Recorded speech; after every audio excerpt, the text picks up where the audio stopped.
Assalamualaikum warahmatullahi wabarakatuh. Baik, kita akan lanjutkan mengenai film The Santri yang banyak dibahas ya, dan itu kontroversial. Dimana kalau dari judulnya kan The Santri, harusnya di film itu benar-benar menggambarkan tentang santri. Tapi dari trailernya yang sudah tayang itu banyak yang protes gitu, bahwasannya kehidupan santri itu tidak seperti ini gitu. Kalau saya pribadi, saya mengambil dua garis besar dalam trailer film itu. Mungkin yang pertama, ketika ada adegan di situ seorang santri berkerudung membawa tumpeng ke dalam gereja yang diperankan oleh Wirda Mansur. Ambil pendapat dari Ustadz Adi Hidayat, pendapat beliau adalah beliau mengawali dari cerita bagaimana orang kafir Quraisy itu tidak patah semangat untuk mengajak Rasulullah SAW agar Rasulullah SAW mengikuti milah mereka gitu. Jadi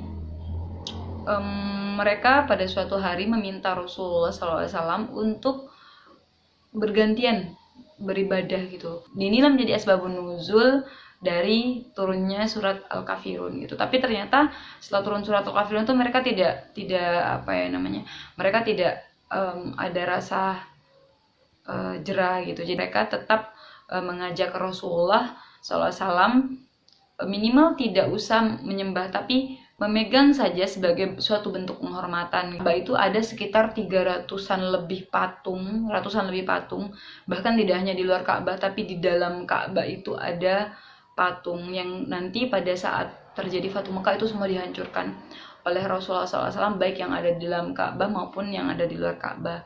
Nah, sampai-sampai dalam hati Rasulullah itu ada keinginan seperti itu gitu. Toh hanya memegang saja.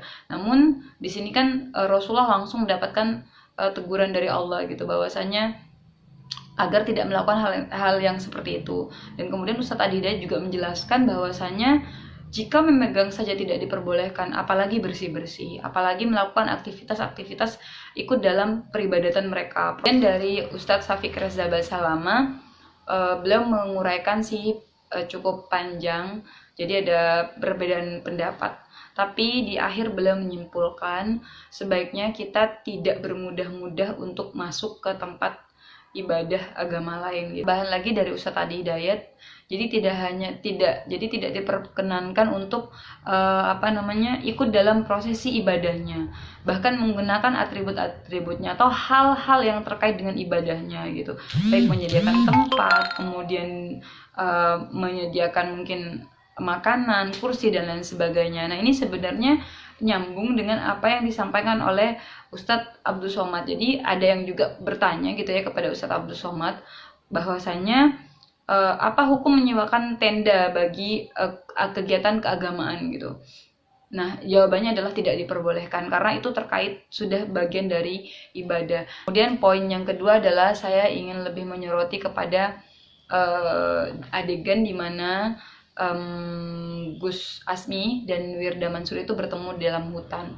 Nah, itu kan posisinya memang Gus Asmi memberikan sesuatu dan berbicara kepada Wirda Mansur, dan di situ tidak disertai mahram.